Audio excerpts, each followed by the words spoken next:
Alright, Celtic fans, the international break is just about over, and it's finally time to start shifting gears back toward the club we actually care about. And let's be honest, it's been a grim few weeks with no Celtic action. But now the countdown is on, and with Dundee looming on Sunday, we've got a lot to talk about, from player fitness and squad returns, to Brendan Rodgers' mindset going into a huge stretch of matches that could very well define our season. Now, international football might give some fans a breather, but for Celtic, it often just means disruption. 11 players were away on international duty, 10 of them representing their senior national sides, while young Kobe Donovan turned out for Scotland under-21s. But what really stands out from this break is how few minutes most of our boys actually played. While that might seem disappointing from a personal pride perspective, it could end up being a blessing in disguise for Celtic. Take Kasper Schmeichel, for instance, captaining Denmark and playing the full load. Marcelo Sarachi did the same for Uruguay. Two solid professionals getting their minutes in and maintaining sharpness. On the other hand, someone like Cameron Carter-Vickers didn't play a single minute. Same goes for Maeda, Scales, and Negron. And while that's never ideal for match rhythm, it does mean they return to Lennoxtown fresher, possibly even hungrier to make their mark with Celtic. Kieran Tierney, interestingly, clocked just under half an hour. Ralston got about 100 minutes, and Ojami Sanalo played one full 90. But overall, this wasn't a brutal window in terms of workload, which could be a big deal given what's coming up. The club also shared some unfiltered footage from Lennoxtown that gave us a decent glimpse at where the squad is physically and mentally. Seeing Liam Scales back on the pitch after missing Ireland's matches due to a family bereavement was great. He looked sharp, focused, and ready to reintegrate. Kelechi Iheanacho and Vlazalo were also present, having not been involved in international action. Same for Ralston and Tierney, both back and getting their legs moving. Some key names like Schmeichel, Sarachi, and Maeda were missing, likely getting extended recovery before being thrown back into training. Brendan Rodgers has confirmed that the full squad should be together by Friday, meaning 2 solid training sessions before Sunday's match at Dens Park. And speaking of Brendan, we did hear from him briefly through a club interview on Celtic TV, although the Real insight will probably come during the full press conference ahead of the weekend. Still, he spoke about the importance of resetting, mentally and tactically, as we move into a crucial chunk of the season. He made it clear this next phase should be embraced, not feared, and that the team has a chance to really shape their narrative between now and the next break. And let's not kid ourselves, this upcoming run is massive. 7 games. 7 chances to define the tone for the rest of the season. Some will say it's dramatic to call it season-defining, but if we're honest, it feels like that's exactly what it is. The team has been inconsistent, performances have been unconvincing, and while results have gone our way in moments, it's felt more like survival than dominance. The loss to Cairo was a wake-up call. The football hasn't exactly dazzled. There have been flashes of cohesion, but those moments are rare, and they've not been sustained. That's why this next stretch matters so much. We kick things off against Dundee, and let's not sugarcoat it. Even a trip like that feels uncertain right now. We're not blowing anyone away, and first games after a break are always tricky. From there, it's a Europa League clash against Sturm Graz, a must-win, no question. Then it's Hearts away, a trip to Tenecastle that's always rough and now comes with extra pressure given their form. Falkirk midweek, Rangers in the Cup semi, Midtjylland away, it's relentless. And that's just before we even get to Kilmarnock at home, right before another international window hits. So yes, the calendar is brutal, but it's also an opportunity. This is the kind of stretch where real teams step up, where managers prove their worth, and where seasons shift in momentum. Brendan Rodgers seems calm, maybe even confident, but there's no doubt he knows the magnitude of what's ahead. If he's going to steer this team out of its funk, bold decisions have to be made. That midfield, for example, it's not working. That's not up for debate anymore. He's got to switch it up. Whether that's giving someone like Paulo Bernardo a run or throwing in a wild card like Misha Balikwisha, it's time for something different. Right wing's another concern, no surprise there. But if Alistair Johnston can impose himself and bring some creativity from the fullback role, maybe that side starts functioning better. Still, it's not just about tweaks. It's about energy, urgency, leadership. That click Brendan keeps mentioning, we need to actually see it. Because if we keep drifting through games like we have, we're going to hit a wall. and we've got some serious opponents who'd love nothing more than to be the ones to deliver that blow. Off the pitch, things aren't exactly quiet either. Let's talk about the Green Brigade.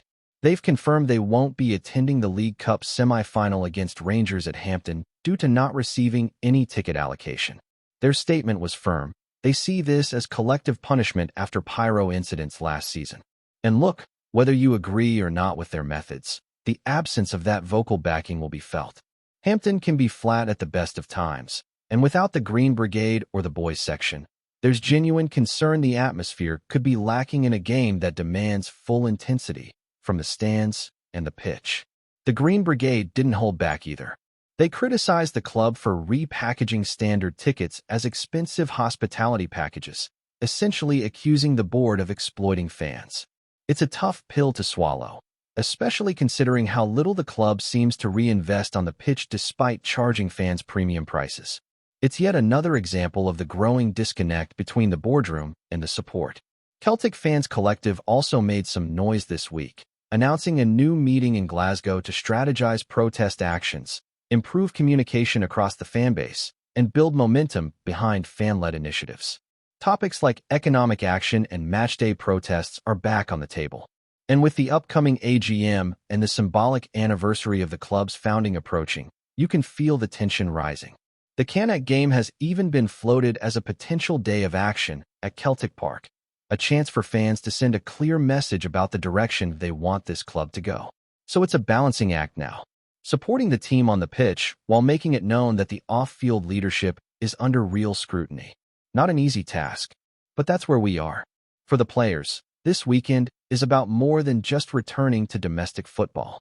It's about showing urgency, showing desire, and finally, showing that this team is more than the sum of its parts. The late winner against Motherwell before the break gave us a little jolt of optimism. Maybe that's the moment everything turns. Maybe not. But what's clear is that time is running out to keep waiting for the spark. Someone needs to light the fire. And while we're all hoping for that spark to arrive against Dundee, the truth is this team needs to deliver more than hope now. We've had nearly a quarter of the season to settle in, and whatever excuses were valid back in August are starting to wear thin. Injuries, new signings, tactical adjustments, all part of football. But at some point, Celtic needs to play like Celtic again. Not in flashes. Not for 20 minutes here and there. For 90 minutes. For 7 games straight. That's the standard. That's the expectation. Brendan Rodgers has the experience, and he's certainly got the backing, for now. But fans are becoming restless. You can feel it in the tone, in the atmosphere, even online. It's not just about results anymore. It's about identity. For large parts of this season, we've looked unsure of who we are on the pitch. Possession heavy with no real threat, wide play with no final ball, set pieces that go nowhere, and a midfield that lacks balance. If anything, our best moments have come not from structure, but from instinct, late goals, individual brilliance, scraps of defiance when we're under pressure. That kind of football might win you games now and then, but it won't win you titles. Not with the fixture list we're staring down. Dundee may be the first of 7, but make no mistake, every one of these games carries weight. The Europa League ties alone demand a different level of performance. If we fail to pick up 4 points across those 2 legs against Sturm Graz and Midtjylland, it's difficult to see us progressing. And in a season where domestic dominance is already under question, crashing out of Europe early would only crank up the pressure. Then there's the Rangers semi-final. Even stripped of the usual full-throttle backing from the Green Brigade and the boys, it remains the kind of match that can swing momentum. Win it, and Rodgers might just get the time and space to work through the issues. Lose it, especially if the performance is timid or toothless, and the scrutiny gets unbearable. These are the games that define tenures, not just seasons. There's also the emotional layer that can't be ignored. The sense among the support that this team is stuck in a holding pattern. 1 foot in, 1 foot out. A manager who returned but hasn't quite been embraced. A squad with talent, but missing that Celtic fire. And all of it happening in the backdrop of a growing rift between the fans and the board. The feeling that decisions are being made without the heart and soul of the club, the supporters, being considered. That's why this stretch of games matters so much.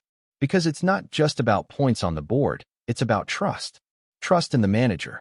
Trust in the players. Trust in the people running this club. Right now, that trust is fragile. And nothing restores it like performances that actually mean something. Wins that aren't scraped together, but earned. Dominance, not damage control. And it has to start with intensity. Dundee away won't be easy. No game is when your confidence is wobbly. But what fans are crying out for isn't perfection, it's purpose. A clear game plan. A team that looks like it knows what it's doing. A midfield that doesn't get bypassed every time the opponent strings 3 passes together. Fullbacks who overlap with conviction. Wingers who can take on their man without passing the responsibility sideways. That's what needs to return. Brendan needs to set the tone. Bold selections, clear instructions, and the kind of leadership from the touchline that reminds everyone we are Celtic Football Club, not a side hoping for scraps. He said the right things, about refocusing, about embracing the challenge, but now it's about action. The fans want to see something different. Not just in names on the team sheet, but in mentality, in aggression, in belief. Because what we've seen so far hasn't been good enough. Yes, we're still alive in all competitions.